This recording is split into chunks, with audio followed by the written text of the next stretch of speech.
A quick warning, this episode contains conversations about substance misuse, depression, suicidal thoughts, and physical abuse.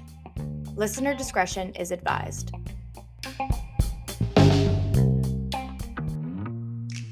It took me forever to even admit I was an addict. You can get sober young. Anything to fit in, I was going to do. Like, I was going to modify myself. I'm going to get high when I feel good. I'm going to get high when I feel bad. Fuck the stigma. Welcome back to Generation SOS on Record. Today I'm here with Laisha. I'm so excited. Laisha is, I know I say that every single time, but I'm so excited to be here with Laisha. Laisha is the host of Fuck the Stigma podcast, and we've just been chatting up before I started recording.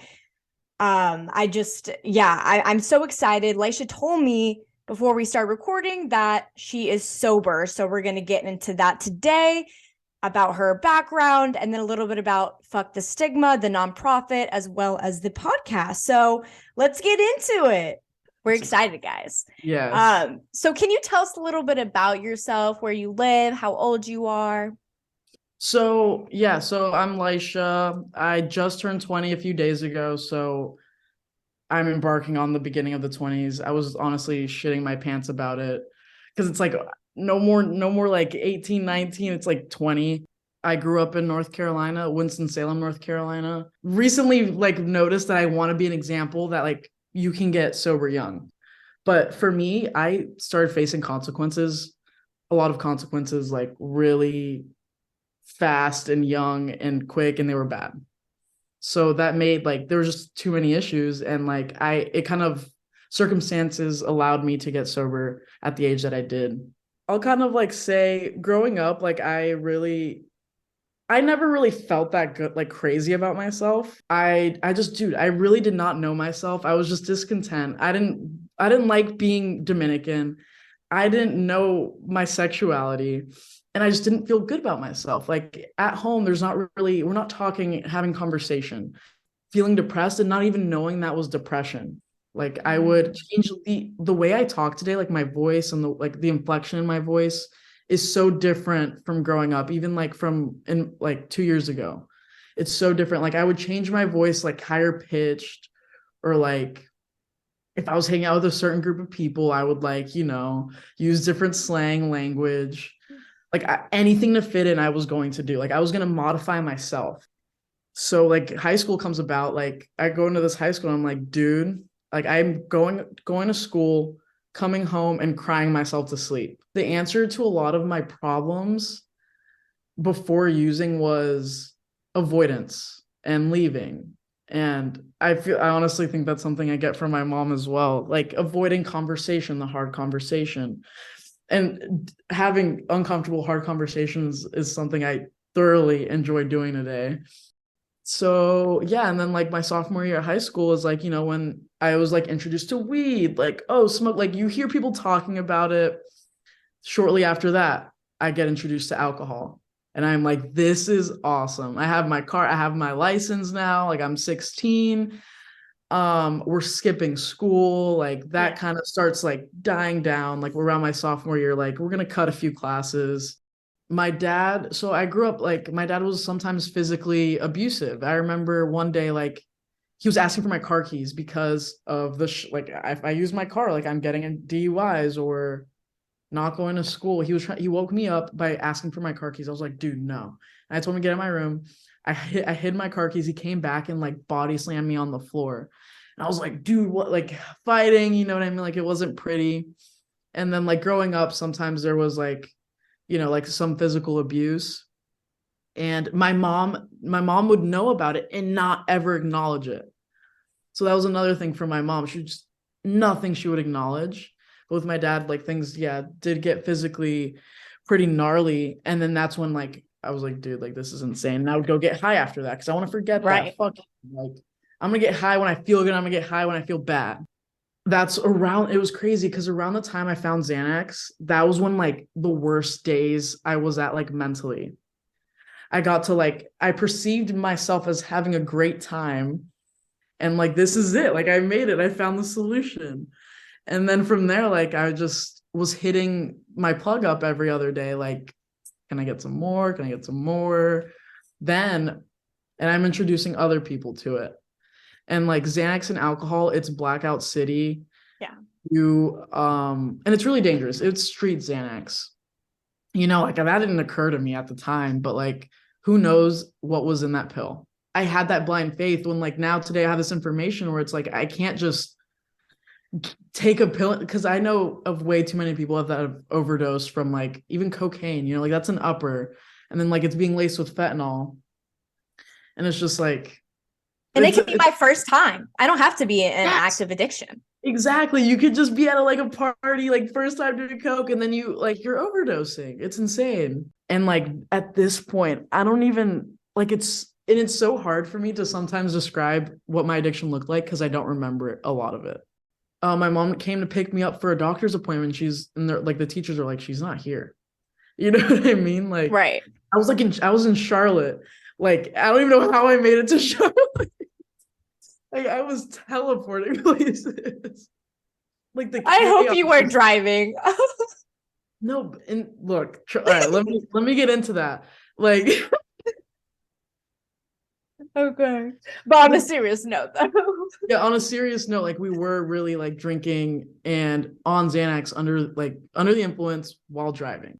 But it started off with like fender benders here and there. Like, ooh, we didn't realize we were rolling. Me and my friend, like we were in the same pickle. Me and him, so we would get into fender benders, and then it became like a few, and then he ran into a tree one day, totaled the car, like on his way home from dropping me off, and then I was like, okay, I'll drive, like, duh, like I got this time, and then I got my first DUI a few months later.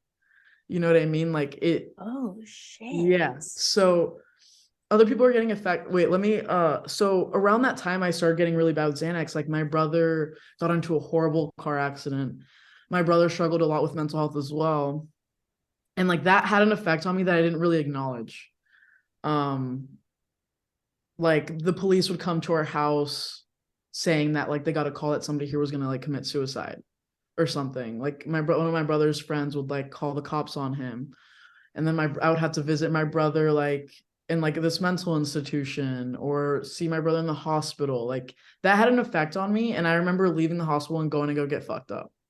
You know what I mean? Like that was my way of coping with those uncomfortable feelings because I found this.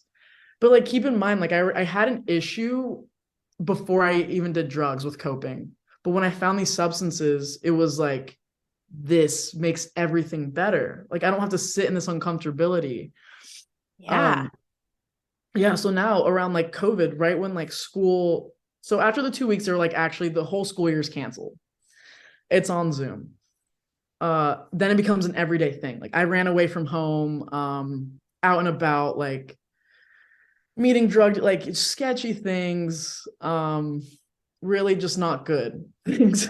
I can't even give you much detail on it because a lot of it's fuzzy. Like just escaping every like, responsibility, every no respect. If it's like come home, it's like nah, I'm not. Exactly. My parents had an issue with it. I was gonna sleep on a friend's couch for a few nights, and I am junior year, like 17 years old. 17, like yeah. I was just turning 17. Like so, it's getting like kind of bad, kind of quick. We're getting consequences now, right? Yeah, we're getting consequences. My parents are concerned. I just got my first DUI. My friend got his first DUI. And then I got a new car. So I had that car for 2 months and I got my second DUI and totaled it. I remember sleeping in a McDonald's parking lot and then the cops busted through my window and they were like, you have a warrant for your arrest. And then I got arrested. And I was like, dude, how am I in jail again? I remember waking up like, what the fuck? How am I here again? So I was like, and I remember throughout this time, I was like, around that time I got my second DUI, I was like, I'm done with Xanax. Done. 2 weeks later, I'm doing it again. That's like the longest I went without Xanax, but I was still smoking and drinking. Right. And I get into a lot of altercations with the police, hang out on the wrong parts of town, getting like, intimately involved with drug dealers because I get a benefit from it. A green Xanax would make me really angry. The blue one would make me really chill. This one would always give me a DUI. It was just whatever like pill. And then again, like I'm also Xanax was my like my treasure because I love to forget. But there was also dabbling in other things, but that was the one that really stuck. So I kind of started to see an issue. Like I remember texting my friends, like maybe we should stop, but it never had. Like I always went back to it. Like I couldn't not. I remember like trying moderation, like I'll just do half, then I'll go to work. And I remember I went a little bit without taking one, and I took one like one last time, and it was around like July 2021, and I was like, I'll just do it, I'll do it. I'll get home somehow, you know how it goes. And I got my third DUI. This time I didn't total the car. I was caught at I was caught at a green light, stopped asleep at the wheel, and I was arrested. Like an ambulance found me, and I was arrested. That was my third DUI. The last time I ever did Xanax was like July 7th or 6th of 2021, but I didn't get sober till the 1st of 2021, August 1st, 2021. So I remember waking up in jail. I woke up. I didn't remember getting arrested. I didn't remember anything of the previous night. And I'm like, dude, I'm in a cell right now. Not I again. dude, I was pissed. I was so mad. And I'm like, oh my God, nobody's gonna come to get me. My mom said she wasn't gonna bail me out anymore. Like I was freaking the fuck out. I was like, dude, I'm done. Like this was like the first time I really felt suicidal. You know what I mean? Like I was like, dude, I'm ready to end it. Oh my God. And I thought I was gonna be in there forever. Like I was like, it felt like I was trapped in this cage inside the cage of my mind type thing. Like I just felt like shit. And I was like, when you wake up from like Xanax, like you're already kind of craving a little bit more. So that wasn't helping either. And I remember going to like a courtroom, signing things. I was like, dude, I want to be here forever. This sucks. Wow. And like then I was like, all right, I'm done. Right? Like I'm done with Xanax. Obviously, I'm still gonna smoke and drink. Like who wouldn't do that? But the court things, my third DUI, I had a meeting with my lawyer. He was like, dude, this is getting a little bad. Like, do you think you need treatment? I was like, treatment? Rehab? He was like, dude, it'd look really good for your cases. And I was like, in the moment, I said, okay. But then, like, after I left that meeting room, I cried. I was like, there's no fucking way. What? He was like, I just didn't know what that would look like. I've never heard of anybody going to treatment, getting help. Being sober wasn't a thought that it would ever have crossed my mind. But literally, like 2, 3 weeks later, my mom makes like calls, and this lady from California calls me and is like, I do an assessment. And I was literally downplaying my addiction. I was like, dude, I only do it like every other day or whatever. Um, so yeah, and it like the call said like Los Angeles, California. And I was like, they're like, so you're going to Malibu. And I was like, is there a Malibu in North Carolina? Like, am I not aware? And yeah, and then I was literally on a flight to Los Angeles 2 days later after that phone call. So it was my DUIs that actually got me sober. Without my DUIs, without court, and without my lawyer, I wouldn't have treatment and like recovery I wouldn't have never thought about it. Like today, I'm super grateful I have my DUIs. Yeah. Thank God you did, honestly. Yeah. Thank Because God. Like, 3 is like mandatory jail time. But I somehow got out of that. I don't know. I had a pretty clutch lawyer, and the fact that I had a year sober when I went to court for those UIs, it was all postponed because of blood work and COVID. It looked really good for my cases. Dude, but being like the past 20 months like has not been easy whatsoever. But it's yeah. like worth it. Like I actually like to feel now. Like I appreciate the feelings of like sadness so I can like enjoy the happy moments more. I played the tape forward. I go home. Initially, I went to rehab. I was like, dumb, I'm gonna leave and smoke weed. But I got so much insight, like, like of myself in that time in treatment. I got therapy for the first time in treatment, like medication. There's like a stigma with therapy and meds. I got a lot of insight, and I learned a lot about what addiction is. It took me forever to even admit I was an addict. Like me, addict, because I had a stigma of what addiction looked like. That homeless person on the side of the street is what an addict is. The one banging on the plug's door.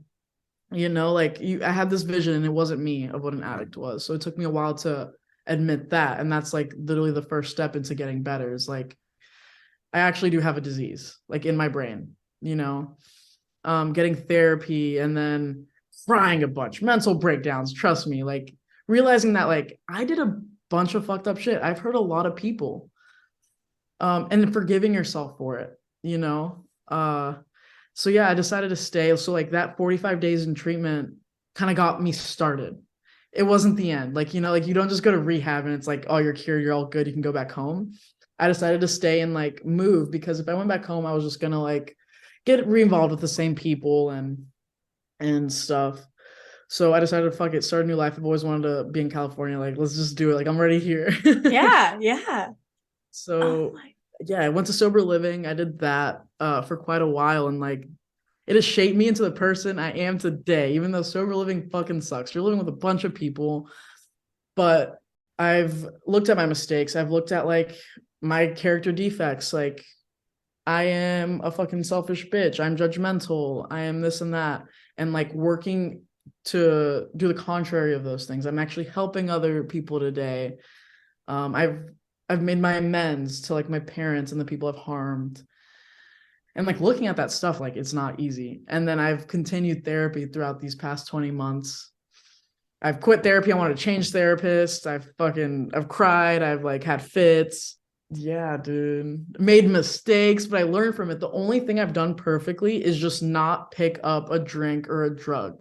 And like, oh yeah, dude. And then I got this super cool gig of like doing fuck the stigma, and I really resonated with like the mission and the purpose of the nonprofit because like I was looking at back at my life, like I was living in stigma, and like now I'm like slowly breaking out of it, like owning it. Like it's not like, hey, don't stigmatize me. It's like, hey, I'm gonna do this regardless of the stigma. Like I'm going to talk about my mental health even though it's stigmatized, so other people don't feel like ashamed to talk about it, you Right. know. um Wow. Even that like mental health diagnosis, I was diagnosed with PTSD, and I was like, PTSD, I'm not traumatized. Like you only get PTSD if you go to war. Like even admitting that I had trauma was hard for me. The ways the stigma I think affects me in my life today is um with my sometimes with my like the way my gender identity, it does like people call me sir. Like I was working at this pizza place, and people like call me sir, like, oh, thank you, sir. I'm like, dude, like like sometimes I wouldn't say anything because I felt like embarrassed. You know what I mean? And then it made me want to be like, I should probably like grow my hair out, or I should dress more feminine. Sometimes like I come across them, have a conversation, like want to get to know me, and like that's a big part of my life today, like recovery and like talking about it. When they like ask me like what I do, I'm like, I think of like I say it, but I really hesitate because it's like, oh, they're probably gonna think like I'm an addict, Like it's a thought that comes across, but it doesn't hold me back that much because I'm doing the contrary action to own it. But like I'm sure going back to everything you've been through, getting sober, you might not be doing fuck the stigma. I mean, probably not, if we're being honest. Like if you didn't work Yeah. on yourself, if you never got sober, like you would not have all these opportunities now. Like this is a small part of what your purpose is in life, but like holy shit, I'm sure it gives you so much purpose and you can relate. Yes, there's like passion and fulfillment. Fulfillment in all of it. Insane. Like it's just things have worked out. Like, yeah, there's been hard times, but like things work out in the end. It's just Yeah. like there's no more like avoiding the shit. You have to really go through the shit. Yeah, dude, the other side is so fucking beautiful. I mean, you were smiling through it all, even the ugly parts where you were like, I'm fucking selfish. But like, hey, like you know yourself now and you don't make your struggles your identity. I think that's so huge. There's so much more about you than the good, the bad, the ugly, right? Exactly. So And I'm so proud of you. thank you. I appreciate it. Yeah, that was the thing I really had to learn. Like, I'm not my mistakes. Like the best I can do is just like if I fuck up, like just grow and learn from it and just don't do it again. Like if Yeah. you realize that's what you're doing, just have the awareness. All right, let's move forward. Let's change a little bit. This goes with and then like with stigma, like try and go against your own beliefs about something. Like if we all stigmatize, we all do it. I think with if you like know somebody struggling with mental health or you yourself or like substance abuse, just try and keep an open mind. Like hear the person out. Like maybe you haven't experienced it, but like try and put yourself in their shoes. Like imagine for depression, like imagine like just truly not wanting to wake up in the morning, not get out of bed, not want to eat, not want to shower, not want to brush your teeth. Just try and be there. Like what I need sometimes is just somebody to hear me out and listen or reach out. Like just listen, hear someone out, listen, and keep an open mind in terms of like substance abuse, mental health, and stigma.